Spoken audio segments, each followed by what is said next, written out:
Simone Biles, the Olympic gold medalist, shares progress photos and clips of her new home being built in Texas with husband Jonathan Owens.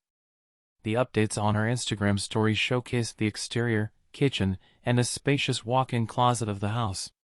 In the photos, scaffolding is seen around the front of the house, indicating ongoing construction work, while large boxes labeled cultured stone suggest upcoming installations. Biles expresses excitement about the stucco application on the exterior. The athlete also shares snapshots of the stone-laying process for the exterior walls and reveals glimpses of the kitchen, featuring wooden cabinets and high ceilings. Additionally, she showcases her walk-in closet, expressing enthusiasm and anticipation.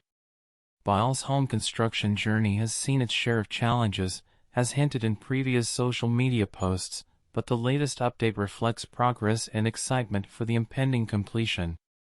Thanks for watching.